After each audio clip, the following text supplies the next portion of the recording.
What happens when a teacher shuts down an 11-year-old boy for lying about his dad, only to watch a 4-star general walk straight into her classroom hours later?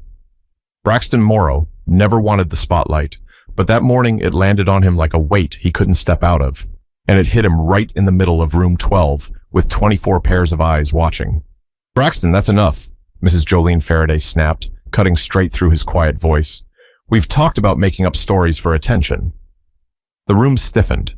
Not a gasp, not a whisper, just a sudden tension that made every kid freeze mid-movement. Braxton blinked, unsure if he'd heard her right. He hadn't even finished his sentence. All he'd said was, "My dad came home this morning. He said he might." That's when she shut him down. Mrs. Faraday set her red pen on the edge of her desk, as if the matter was settled. "Please open your reading packet," she said, brushing him aside like he was a distraction. Braxton felt heat crawl up his neck. He wasn't someone who talked much, especially not about his dad. His classmates barely knew anything about him, except that he loved drawing planes in the margins of his homework and that he never caused trouble. But that morning, he'd woken up full of excitement. His father had surprised him by showing up at the door at sunrise in full uniform, boots still dusty from travel. There wasn't a lot that lit Braxton up like that, and now this. He swallowed the lump forming in his throat and slowly closed the notebook in front of him. There was nothing to argue. Arguing would only make it worse. He kept his eyes down, fingers tightening around the edges of the pages. Nearby, Ava Gentry glanced at him with a confused expression, but she didn't say anything. No one did. A boy in the back made a face that said, "She caught him," and a couple of kids traded looks, unsure of what to believe. Mrs. Faraday picked up her pen again. "Page 9, everyone. Let's not waste time." The clock ticked loudly in the silence that followed. Each second felt sharp. Braxton tried to listen as she went over vocabulary, but his mind kept drifting back to that morning, the surprise knock on his bedroom door, the deep voice saying, "Morning, buddy," after months of crackling video calls. His father had promised to stop by the school later, just to see how he was doing. He hadn't announced the time, only said he wanted it to be a small moment between them. But it didn't feel small anymore. Halfway through the lesson, Mrs. Faraday asked a question about the reading passage. Braxton usually raised his hand, not to show off, but because he genuinely liked school. Today, though, he stared at the corner of his desk. The confidence he usually had, quiet, steady, felt like it had slipped out of the room when she called him a liar. "Braxton," she said, pretending she didn't notice he'd shut down. "You usually participate. Anything you'd like to share?" Her tone carried more sting than concern. He shook his head gently. "No, ma'am." "That's unusual for you," she replied, raising an eyebrow in a way that made his stomach twist. "Let me remind everyone, honesty matters in this classroom."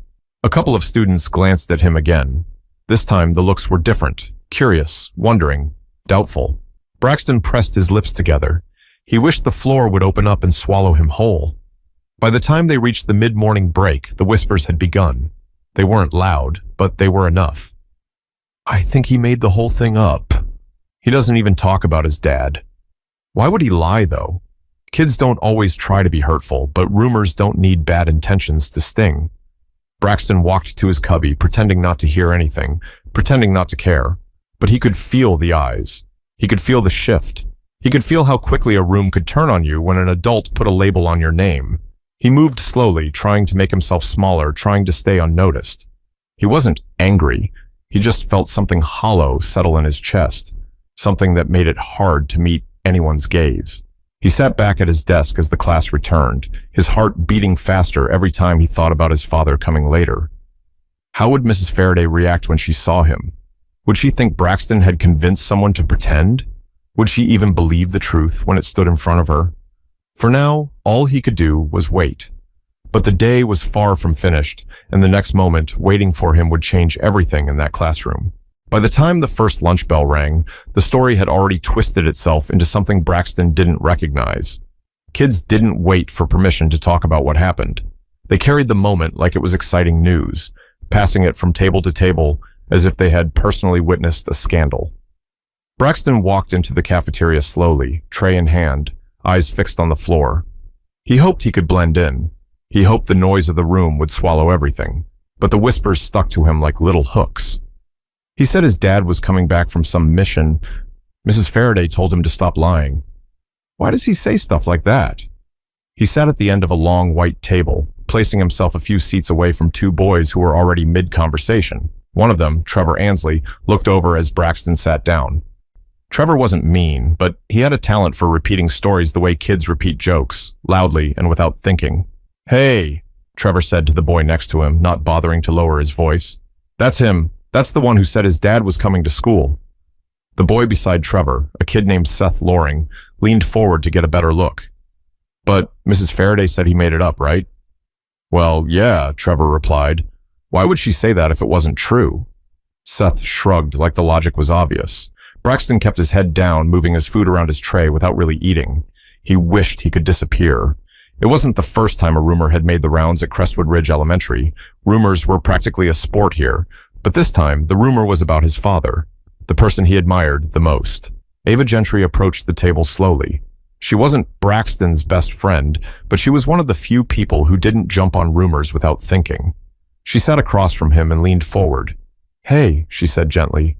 "Are you okay?" He tried to smile, but it didn't reach his eyes. "Yeah, I'm fine." "Braxton, people are talking a lot. Maybe you should just say something." "About what?" he asked quietly. She hesitated. "About your dad. Maybe explain it. They don't know anything." He tightened his grip on his fork. "I told the truth." "I know," she whispered, "but they don't get it." He didn't respond. He didn't trust his voice not to shake. At another table, two girls leaned close together. "My mom said people lie when they want attention. Maybe that's what he's doing." "Sounds like it." The weight of everyone assuming the worst felt heavier than the morning itself. He knew his dad, General Rowan Morrow, wasn't someone who talked about his position casually. Even at home, he spoke about his work in pieces, always careful, always controlled. Braxton had learned early not to brag about him, so he didn't mention it to anyone. Not teachers, not classmates, not even the kids he sat with at lunch every day. But today had been special. Today, his father had come home early, earlier than planned, just to surprise him.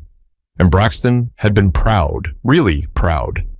For the first time, he had wanted to share something real. Now he regretted opening his mouth. Ava ate in silence after that, staying close just so he didn't feel alone.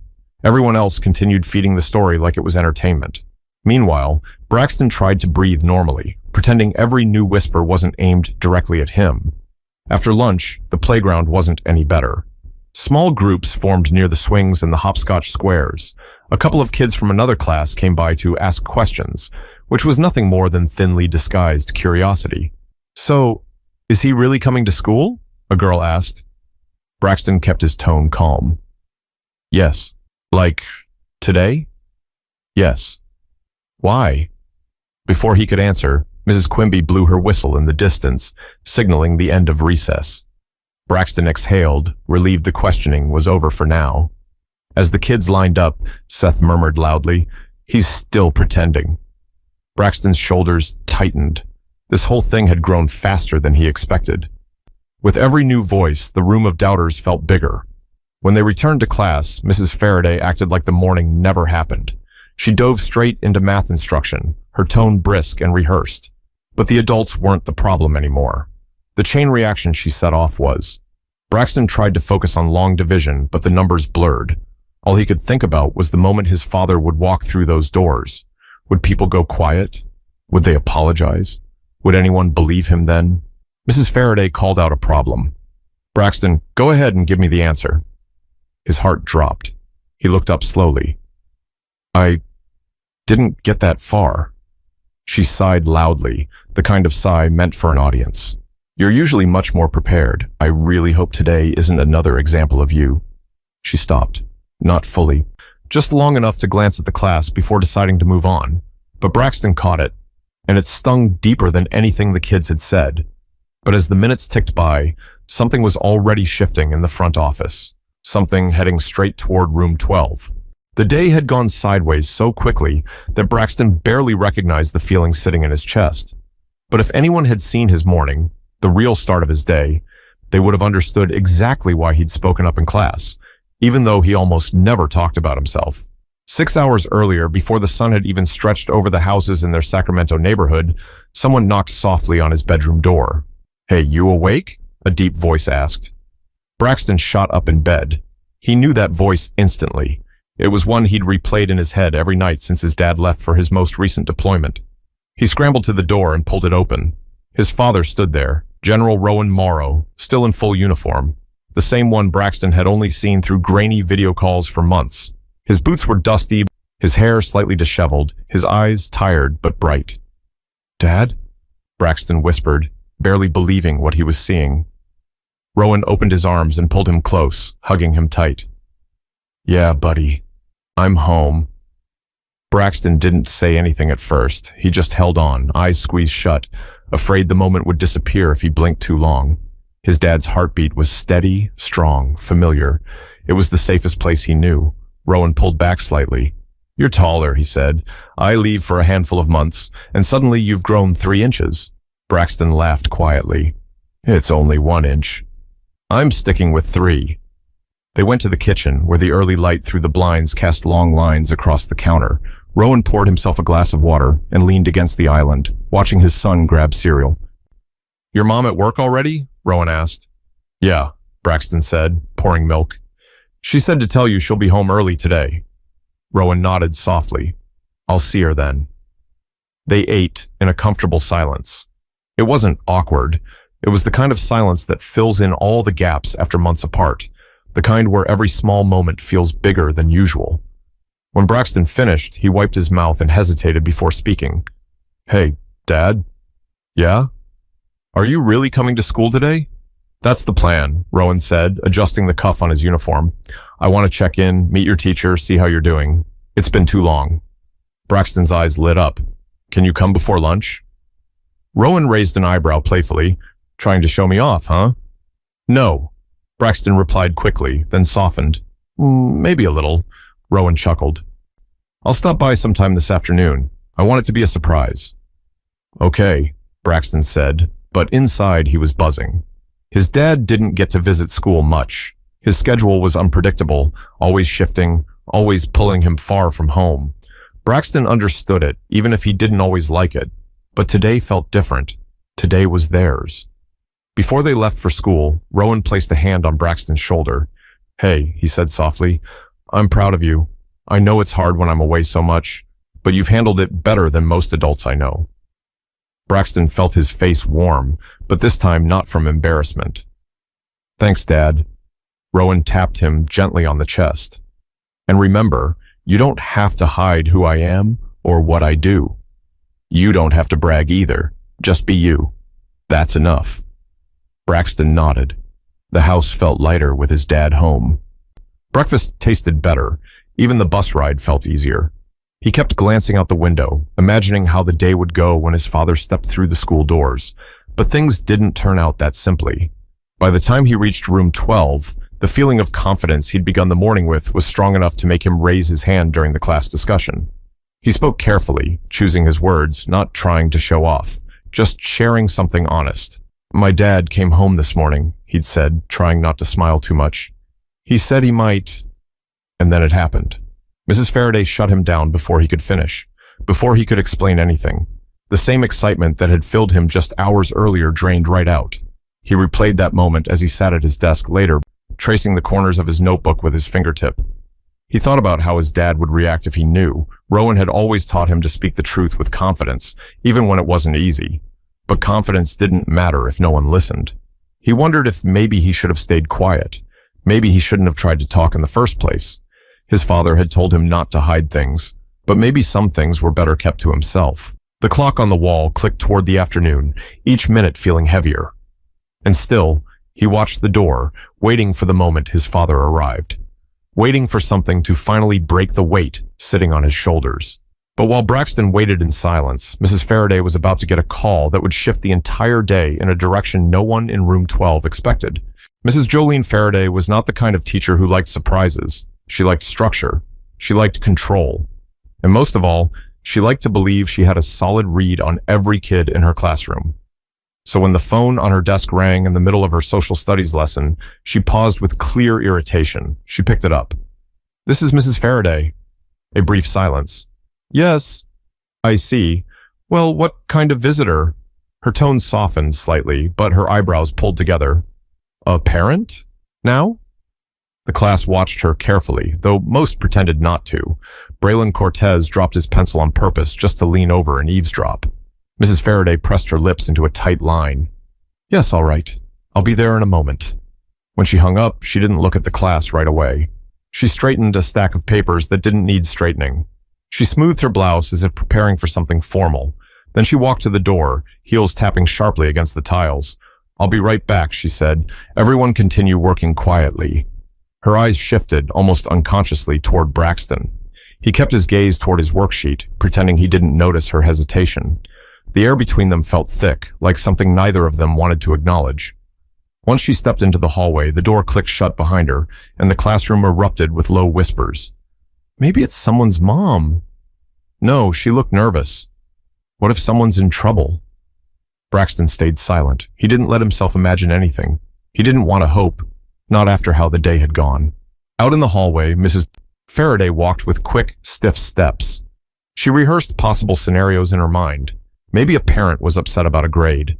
Maybe the principal needed help with the substitute in third grade. Maybe the district office sent someone unexpected, but she wasn't ready for what she actually saw when she turned the corner.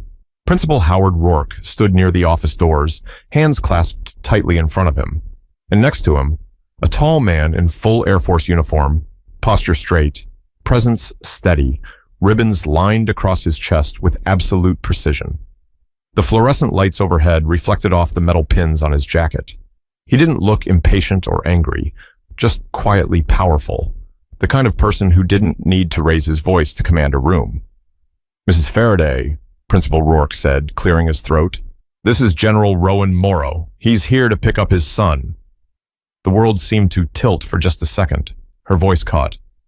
His son? General Morrow stepped forward, extending a hand. Good afternoon. I understand you're Braxton's teacher. Her hand shook just slightly as she took his. Yes, I am. His grip was firm, confident. He mentioned there was some confusion earlier. Thought it might help if I came by in person. There was no accusation in his tone, no anger, just calm clarity, and somehow that made it worse. Mrs. Faraday's cheeks lost color. She glanced at Principal Rourke as if hoping he'd jump in and explain things for her, but he stayed silent, folding his hands behind his back. She swallowed. Yes, he mentioned something during morning discussion. Rowan waited, giving her space to continue. She didn't. I see, he said. I'm sorry if my arrival is disruptive. I didn't mean to cause any surprise. I simply promised him I'd stop by. His gentleness made her stomach twist. She had assumed the worst. No, she had assumed something beneath even that. She had dismissed him, dismissed his son, dismissed his honesty. She finally found her voice. General Morrow, I wasn't aware that he was telling the truth, he asked, not sharply but quietly enough that she felt the weight behind the words. She opened her mouth to respond, but nothing came out. Her throat closed around the apology forming inside her. He didn't push. Instead, he looked past her, toward the classroom at the end of the hall. May I see him? Principal Rourke nodded. Of course. I'll walk with you. As the three of them stepped down the hallway, a few students from another class peeked around the corner, whispering excitedly. They had no idea what was happening, only that someone important was walking through their school in a uniform they'd only seen in movies. Inside room 12, the class was still buzzing quietly. But the moment the door handle moved, every head turned. The door swung open. General Rowan Morrow stepped inside. Every voice fell silent. Every whisper died instantly. Even the kids who didn't know anything about military ranks could tell this was someone different. Braxton looked up slowly from his desk. His eyes widened, not with fear, but with the unmistakable shock of a dream he thought he'd spoiled.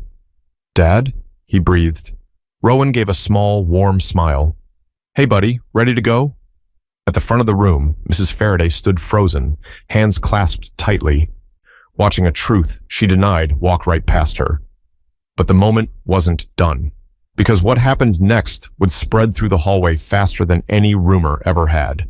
General Rowan Morrow didn't raise his voice, He didn't need to. The simple act of standing inside room 12 changed the entire atmosphere instantly. Kids who had whispered about Braxton at lunch now sat with their hands folded, eyes wide, pretending to focus on anything other than the man in uniform standing in front of them. Braxton rose from his seat slowly, almost unsure if he was allowed to move. He took hesitant steps toward his father, the same father he'd proudly mentioned hours earlier, right before being shut down. Rowan met him halfway, placing a hand on his shoulder. It wasn't a show of authority. It was gentle, familiar, real. "You okay?" Rowan asked quietly. Braxton nodded once. "Yeah." Rowan studied his face. "You sure?" This time, Braxton's voice steadied. "I am now." Mrs. Faraday shifted uncomfortably at the front of the room. Her hands trembled slightly, but she forced them still. Principal Rourke stood beside her, saying nothing, watching the moment unfold with careful eyes. Several students leaned forward to get a better look. A couple of them, kids who had fed the rumors the loudest, looked like they'd seen a ghost. Rowan turned to Mrs. Faraday. "I'm sorry for the interruption," he said, still calm. "I know this isn't the usual type of visit." She opened her mouth, ready to speak, but no words came out. Not yet. He continued. "I came because I wanted to keep my promise to him. It's not often I get to show up during the school day." Braxton glanced around the room. For the first time all day, he didn't feel small. Mrs. Faraday straightened her blouse and finally managed to speak. "General Morrow, I certainly didn't expect—" Rowan didn't interrupt, but his presence alone made her search for her next words carefully. "I didn't know," she said, voice low. "I thought he was stretching the truth. Students sometimes—" She stopped, realizing she was explaining something that couldn't be excused. Rowan remained composed. "I understand children exaggerate sometimes, but Braxton hasn't been that type of kid." He glanced down at his son. "He's honest, almost to a fault." The room grew impossibly still. A couple kids exchanged guilty looks. Mrs. Faraday pressed her lips together tightly. "Yes, I see that now." Rowan didn't need to say more. The quiet acknowledgement hung in the air, carrying more weight than any lecture could. "May I take him early?" Rowan asked the principal. "Of course," Principal Rourke replied quickly, grateful to have something straightforward to say. "Absolutely." As Rowan led Braxton toward the door, the entire class watched them leave, not with judgment anymore, but with something closer to awe. Some kids sat with their mouths slightly open. Others looked like they'd just witnessed history happen in a single afternoon. When Braxton stepped into the hallway with his father, he felt the difference immediately. His chest wasn't tight anymore. His steps weren't hesitant. The weight from earlier had lifted, not because others finally believed him, but because the truth stood right beside him. The hallway outside room 12 was far from empty. A group of fourth graders had gathered near the water fountain, pretending to need a drink while sneaking glances at Rowan. "Is that his dad?" one whispered. "Dude, look at the uniform. Did he come for him?" Braxton heard every word, and for once, none of it made him shrink. If anything, it made him stand a little straighter. Rowan noticed too. "You okay?" he asked again. "Yeah," Braxton said, and this time he meant it fully. As they walked toward the front office, students from nearby classrooms peeked out. Some teachers stepped into their doorways, unsure whether to intervene or simply observe. A few kids stood frozen, holding folders or backpacks, their eyes glued to the general walking down their hallway. It wasn't fear, it was respect mixed with surprise. Surprise that the quiet kid who rarely talked had a father who commanded a presence like this. Near the office entrance, Mrs. Quimby, who supervised recess earlier, stood with her jaw slightly open. She quickly tried to recover her composure. "Good afternoon, General," she said, offering a quick nod. "Afternoon," Rowan replied politely. Braxton didn't miss the way her expression softened when she looked at him. It wasn't pity, it was realization, recognition, a quiet apology without words. Inside the office, Ms. Delgado, the receptionist, nearly dropped her stapler when she looked up. "Oh, hello, welcome." Rowan smiled gently. "Just signing him out." "Of course," she said, fumbling for the clipboard. "Here, right here, take your time." While Rowan filled out the form, Braxton stood beside him, watching the pen glide across the paper. "Dad," he said softly. "Yeah? I didn't lie." Rowan paused, set the pen down, and crouched slightly to look him in the eyes. "I know you didn't," he said. "And now they know too." Braxton swallowed hard, gripping the strap of his backpack. "It hurt," he said quietly. When she said that, Rowan nodded gently, not brushing away the feeling. "I know. But sometimes people assume things before they give the truth a chance. What matters is, you stayed honest." Braxton breathed out slowly. Some knot inside him loosened. They stepped back into the hallway, ready to leave. Behind them, a few students from earlier still stared, whispering in stunned confusion. Not harmful now, just amazed. But as proud as that moment felt, the emotional storm from earlier wasn't finished yet, because Mrs. Faraday was about to confront something she hadn't faced in years, her own reflection. The hallway slowly emptied once General Rowan Morrow and Braxton stepped outside. But back in room 12, the silence clung to every desk and every corner like something heavy that refused to lift. Mrs. Jolene Faraday stood at the front of the class, staring at the door long after it closed. She felt the eyes of her students on her, curious, confused, waiting for her to say something, anything. But for the first time in a long while, she didn't have a ready explanation or a polished correction to offer. Her authority didn't feel steady, it felt cracked. "Everyone, please return to your assignments," she finally said. Her voice lacked its usual sharpness. It sounded thinner, almost uncertain. Ava Gentry raised her hand gently. "Mrs. Faraday?" Jolene swallowed. "Yes, Ava?" "I think Braxton was just excited this morning. That's all." Ava spoke carefully, trying not to sound like she was challenging her teacher. Several classmates murmured in agreement. Jolene forced a small smile.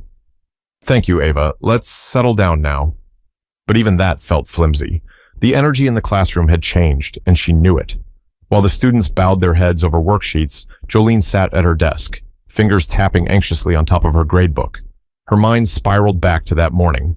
She replayed the moment when she shut Braxton down, how quickly she dismissed his words, how confidently she assumed she understood him, how her tone cut through his sentence like it was nothing.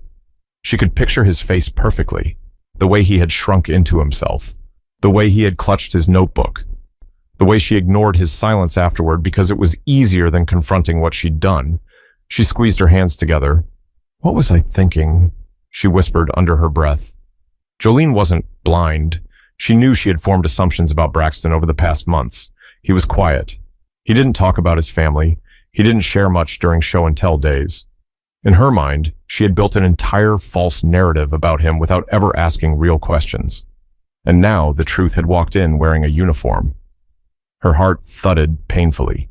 She wasn't proud of the picture forming in her mind. A teacher who had been too quick to judge, too comfortable in her authority, too dismissive of a child who deserved consideration, not suspicion. Principal Rourke entered quietly just as she lifted her head. He didn't look angry. He looked concerned. "Jolene," he said softly, closing the door behind him. "Are you all right?"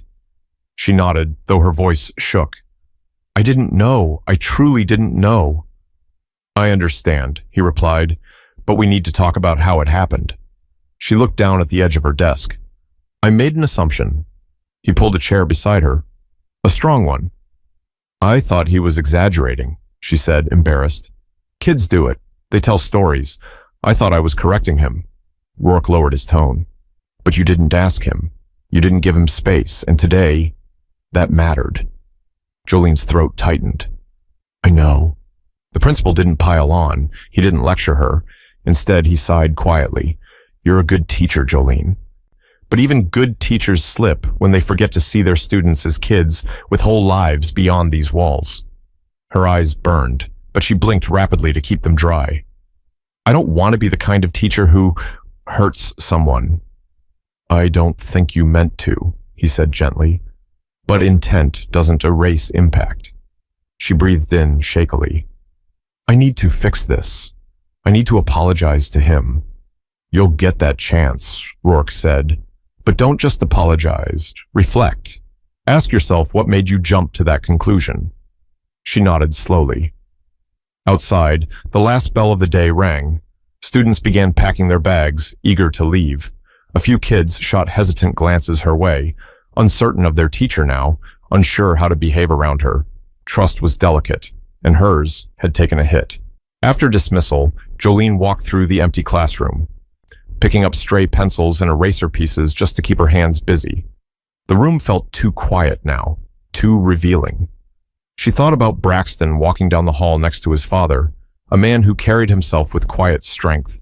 She thought about how small Braxton must have felt being doubted, and how big the moment must have been when the truth stepped in. She felt a knot of guilt settle deeper. Later, in the parking lot, she saw Rowan and Braxton walking toward their car. She wanted to call out, say something, anything, but she froze. Her voice didn't feel ready. Her apology didn't feel complete yet. Rowan opened the passenger door for Braxton before circling around to the driver's side. He spoke to his son as they got in, his tone casual and warm, as if the earlier hallway spectacle was just a footnote in their day. Jolene watched them pull away, her hands gripping her bag straps tightly. She wasn't proud of her actions, but she also wasn't going to ignore this. She would confront it. She would own it. This wasn't just about one moment or one student. It was about the kind of person she wanted to be in her classroom. But while Jolene battled her thoughts alone, the drive home with his father became a moment Braxton would carry with him for years. The car ride home started quietly, but not the uncomfortable kind of quiet. It was the kind that gave space to breathe after a long day. Rowan kept one hand on the wheel as they drove through Sacramento's late afternoon streets, sunlight bouncing off store windows and passing cars. Braxton sat beside him, backpack on the floor, fingers tapping lightly against his jeans. "You hungry?" Rowan asked casually, eyes still on the road. Braxton shrugged. "A little. Want to grab something before we head home? There's that sandwich place you like near Florin Road." Braxton let out a small exhale that almost sounded like a laugh. Yeah, that's fine." Rowan glanced at him briefly. "You sure you're okay?" Braxton leaned his head back against the seat. "I didn't think anyone was going to believe me." "I know," Rowan said. "I could tell. She didn't even let me finish," Braxton whispered. "It felt like she decided I was lying before I even said anything." Rowan's face tightened, not with anger, but with something heavier. "That shouldn't have happened." "You weren't mad?" Braxton asked. "Oh, I was definitely mad," Rowan replied, letting out a small breath. "But walking into that classroom angry wouldn't have helped you. Sometimes the best way to make the truth clear is to let it stand on its own." Braxton thought about that. His dad wasn't the kind of man who barked orders at home. He didn't shout. He didn't stomp around. He carried himself in a way that made people listen without him having to raise his voice. Seeing him walk into room 12 earlier felt like watching a mountain move. "What did she say to you?" Braxton asked. "She didn't say much," Rowan said, "but she understood what happened. People don't always admit their mistakes out loud, but they feel them." Braxton let that sink in. He pictured Mrs. Faraday standing by the door, speechless. The shock on her face, the way her confidence drained the second she realized what she'd done. "I don't want her to be in trouble," Braxton said suddenly. Rowan looked over again. "You're thinking about her right now?" Braxton nodded slowly. "She was wrong, but I don't want her to feel awful." Rowan smiled gently. "You've got a good heart, but correcting someone doesn't mean punishing them. It just means helping them see what they didn't before." Braxton took a deep breath. The knot inside him, the one that had twisted tighter from the moment Mrs. Faraday dismissed him, had loosened, almost gone taut. Rowan pulled into the small parking lot of the sandwich shop, the same place they always went after big moments, good or bad. He turned off the engine but didn't open the door yet. "Let me tell you something important," he said, turning toward his son. "You can't control what people think about you, but you can control who you are. And today, you stayed honest, even when it hurt. That matters." Braxton looked down at his hands, absorbing every word. "And another thing," Rowan continued, "your voice has value. Don't let someone take that from you because they made a wrong assumption. You don't shrink to fit someone's mistake." Braxton met his father's eyes. "So, I shouldn't stop talking in class?" Rowan chuckled, shaking his head lightly. "No, buddy. Keep talking. Keep being you." They got out of the car and walked inside. The smell of toasted bread and warm soup filled the small restaurant. As they ordered, the atmosphere felt lighter. Not perfect, but lighter. Over sandwiches, they talked about normal things, video games, homework, the upcoming weekend, but the earlier moment lingered beneath the surface like a quiet pulse. They didn't need to discuss it much more. The important parts had already been said. Later that evening, after dinner and after Rowan had unpacked his travel bag, Braxton sat on the couch with his sketchbook. He started drawing an airplane, wide wings, sharp nose, clean lines. It was something he always drew when his mind needed balance. Rowan walked by and paused. New design? Kind of, Braxton said. It's based on the one you were telling me about last month. Rowan smiled. Looks good. But Braxton wasn't drawing just the plane. In the corner of the page, he sketched a small classroom door with a figure standing in it. Not fully detailed, just an outline. A reminder of what happened. A reminder of how things can change in a moment. The next morning, when he returned to school, Mrs. Faraday was waiting by the classroom door. She looked tense, but determined. "Braxton," she said softly, "could I speak with you for a second?" He nodded. She stepped to the side, lowering her voice. "I owe you an apology. I made a mistake yesterday, a big one, and I'm sorry I didn't listen to you. You didn't deserve that." Braxton shifted his backpack strap nervously. "It's okay." "It's not okay," she said gently, "but I'm going to be better. You have my word." He studied her face. This time she meant every word, not because his father had shown up, but because she had reflected on her actions. "Thank you," he said quietly. She smiled with a mix of gratitude and regret. "Ready for today?" "Yeah." Braxton walked into room 12 feeling lighter than he had in days. Students glanced at him, some apologetic, some embarrassed, some simply curious. But no one whispered this time. People can change. People can learn, even adults. And Braxton learned something too, that truth has a way of standing tall, even when someone tries to knock it down. And sometimes, all it takes is one moment, one person, to reveal it. If this story moved you, don't forget to subscribe for more powerful stories that remind us what honesty, compassion, and courage look like.